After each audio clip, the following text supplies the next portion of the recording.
তো বন্ধুরা আজকে ভিডিওতে আলোচনা করব থাম্বনেল পিকচার নিয়ে। এর আগে আমি বলেছিলাম আপনাদের যে থাম্বনেল পিকচার নিয়ে একটা ভিডিও তৈরি করব, সেই ভিডিওটাই আজকের ভিডিও। অবশ্যই গুরুত্বপূর্ণ। আপনি যদি একজন ইউটিউবার হতে চান, ইউটিউব ভিডিও তৈরি করতে গেলে কিন্তু থাম্বনেল খুবই গুরুত্বপূর্ণ বিষয়। আপনি যত ভালো ভিডিও তৈরি করছেন না কেন, আপনার থাম্বনেল যদি অ্যাট্রাকটিভ না হয় তাহলে কিন্তু ভিউয়াররা আপনার ভিডিও দেখবে না। অর্থাৎ আপনার ভিউয়ার তখনই আপনার ভিডিওতে ক্লিক করবে যখন আপনার থাম্বনেল পিকচারটা খুব একটা আকর্ষণীয় বিষয় থাকবে, যে দেখতে যেন ভালো হয় সেই থাম্বনেল পিকচারটা। যদি দেখতে ভালো না হয় তাহলে কিন্তু সেই ভিডিওতে ক্লিক করবে না। তো তার জন্য থাম্বনেলটা আপনাদের ভালো বানাতে হবে, এবং থাম্বনেল বানানোর সহজ একদম সিম্পল প্রসেস আমি দিয়ে দেবো আপনাদের এই ভিডিওতে। খুব সহজে আপনার হাতের অ্যান্ড্রয়েড মোবাইল দিয়ে আপনি কিন্তু থাম্বনেল ক্রিয়েট করতে পারবেন খুব সহজে। একদম ফ্রি একটা সফটওয়্যার, কোনো টাকা পয়সা খরচ করতে হবে না, ফ্রিতে আপনি করতে পারবেন। অবশ্যই ভিডিওটি দেখবেন। আমি রয়েছি আপনার সঙ্গে শুভঙ্কর, আপনি দেখছেন আপনার প্রিয় ইউটিউব চ্যানেল এরা ফ্রেন্ড। ভিডিওটি চলুন শুরু করি। তো বন্ধুরা এই মুহূর্তে আপনারা রয়েছেন আমার মোবাইলের অন স্ক্রিনে। তো আমি মোবাইল থেকে একটা সফটওয়্যার আপনাদের ইনস্টল করে দেখাবো, সেখান থেকে কীভাবে আপনারা থাম্বনেল ক্রিয়েট করবেন। তো সরাসরি চলে যাবেন আপনারা আপনাদের ফোনের গুগল প্লে স্টোর অপশানে। প্লে স্টোর অপশানটা ওপেন করবেন এভাবে, এবং ওপরে সার্চ অপশান রয়েছে, সেখানে থাম্বনেল লিখে সার্চ করবেন। Thumbnail THUMB thumb NAIL nail, thumbnail. তো এটা লিখে সার্চ করবেন।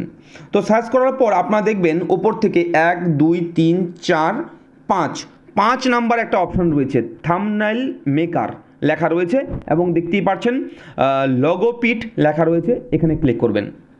ক্লিক করলে এইভাবে একটা থাম্বনেলের অপশান চলে আসবে। আপনারা আপনাদের মোবাইলে এটা ইনস্টল করে নেবেন। তো আমি অলরেডি ইনস্টল করে রেখেছি, আমি সরাসরি ওপেন করছি। তো এই হচ্ছে সফটওয়্যারের প্রথম ওপেনিং ইন্টারফেস। আপনারা এইভাবে খুলবেন, খোলার সময় এইভাবে চলে আসবে আপনার সামনে সফটওয়্যারটি। আপনারা একটু ওয়েট করবেন, ওয়েট করার পর আপনার সামনে কিন্তু মেন ইন্টারফেস এইভাবে আসবে। এবার দেখুন লেখা রয়েছে ক্রিয়েট নিউ, ইয়েস। তো ক্রিয়েট নিউ, নতুনে ক্লিক করবেন, ক্রিয়েট নিউ। তো এখানে প্রচুর অপশান রয়েছে দেখুন। মাঝে মাঝে অ্যাড চলে আসবে, যেহেতু এটা প্রিমিয়াম তো ফ্রি, এটা যেহেতু এখানে অ্যাড ব্যাটাইজ অপশানটা অন রয়েছে, কোম্পানি সেটা অ্যাড প্রমোট করছে এখানে।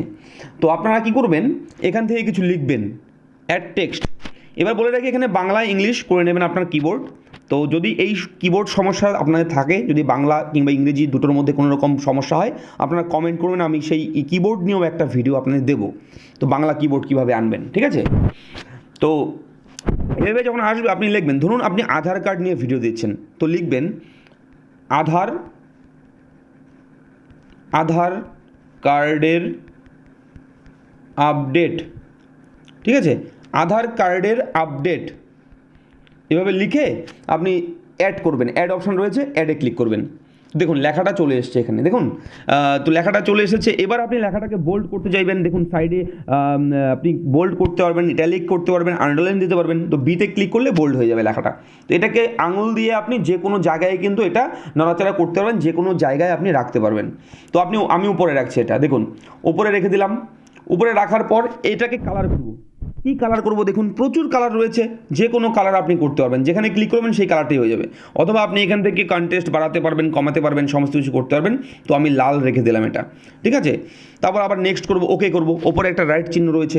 এবার এটাকে আমি চাইলে ঘোরাতে পারবো, যেদিকে খুশি সেদিকে ঘোরাতে পারবো, এবং আমি চাইলে সেটাকে কন্ট্রাস্টটাকে এখানে কমাতে পারবো, বাড়াতে পারবো, সমস্ত কিছু করা যাবে। তো নেক্সট করে দিলাম। দেওয়ার পর আবার নেক্সট করব। এবার আমি এখানে কালারটাকে কী করব, কালারের সাইডে যে ব্লার কালারটা সেটা অপশান দিতে পারবো আমি। দেখুন সাইডে কালো একটা বর্ডার চলে এসেছে। এটা আপনি হলুদ কালার রাখতে পারেন, হলুদটা ভালো ফুটবে কালারটা, হলুদটা, ঠিক আছে? আমি হলুদটা রেখে দিলাম। তো হলুদ কালার দিয়ে দিলাম। দেওয়ার পর আবার করব। এভাবে করার পর এটা কমানো বাড়াবো। আপনি দেখবেন এই সফটওয়্যারটা ইনস্টল করে আপনি নিজেরাও বুঝতে পারবেন এই সফটওয়্যারটা খুবই ভালো একটা সফটওয়্যার। তো আধার আপডেট বড় করবেন কীভাবে, দেখুন কালো বক্সে ক্লিক করে চেপে ধরে রেখে আপনি ছোটো বড়ো করতে পারবেন এইভাবে, ঠিক আছে? তো হয়ে গেছে। এবার আপনি ধরুন এখানে ছবি অ্যাড করবেন কোনো, তার জন্য যেতে হবে ক্যামেরার যে লগোটা রয়েছে, ক্যামেরা, এখানে ক্লিক করবেন, ক্রপ অ্যান্ড অ্যাড পিকচার। এখানে ক্লিক করলে গ্যালারি চলে আসবে, গ্যালারিতে ক্লিক করবেন, গ্যালারি অপশান চলে আসবে আপনার সামনে, খুলে যাবে। তো আমি এখান থেকে একটা ছবি ক্লিক করে নিয়ে নিচ্ছি। ধরুন আমি এই ছবিটা নিয়ে নেব। তো এটাকে ক্রপ করতে পারবেন আপনি, যেভাবে খুশি হবে ক্রপ করবেন, ঠিক আছে? ক্রপ করার অপশানও খুব ভালো প্রসেস রয়েছে এখানে। তো ছবিটা নিয়ে নিলাম। ছবিটা নিয়ে নেওয়ার পর আমি এখানে বসিয়ে দিচ্ছি ছবিটা, দেখুন ছবিটা বসিয়ে দিচ্ছি, ছবিটা বসে গেছে এখানে। এবার লেখাটাকে একটু উপর দিকে নিয়ে নিচ্ছি, ঠিক আছে? তো দেখুন ছবিটা কিন্তু খুব সুন্দরভাবে ক্লিয়ার হয়ে গেছে। এবার এই যে ফাঁকা জায়গাটা রয়েছে, এখানে আপনি যে কোনো কিছু লিখতে পারবেন। 2020 নিউ লিখলাম, এই জায়গাটা লিখে দিলাম। তো এইভাবে আপনারা কিন্তু লিখতে পারবেন। তো এইভাবে যখন হয়ে যাবে, ধরুন আমার আধার কার্ডের যে থাম্বনেল পিকচারটা সেটা এডিট হয়ে গেছে, তো আমরা কী করব, সবার লাস্টে অপশান হচ্ছে সেভ। দেখুন সবার লাস্টে রয়েছে সেভ অপশান, এখানে ক্লিক করব। এখানে হচ্ছে ডাউনলোড জেপিজি, এখানে ক্লিক করবেন, করলেই ডাউনলোড অপশান চলে আসবে। তো ডাউনলোডে ক্লিক করবেন, সঙ্গে সঙ্গে ডাউনলোড হয়ে যাবে।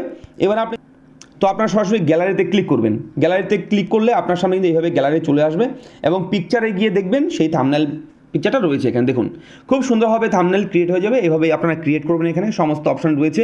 এই সফটওয়্যারটা খুব ভালো একটা সফটওয়্যার, আপনারা ইউজ করতে পারবেন থাম্বনেলের জন্য। তো অসংখ্য ধন্যবাদ। যদি কোনো রকম প্রশ্ন থাকে অবশ্যই ভিডিও নিচে কমেন্ট করবেন, আমি উত্তর দিয়ে দেবো। ধন্যবাদ, ফিরছি পরবর্তী ভিডিও নিয়ে।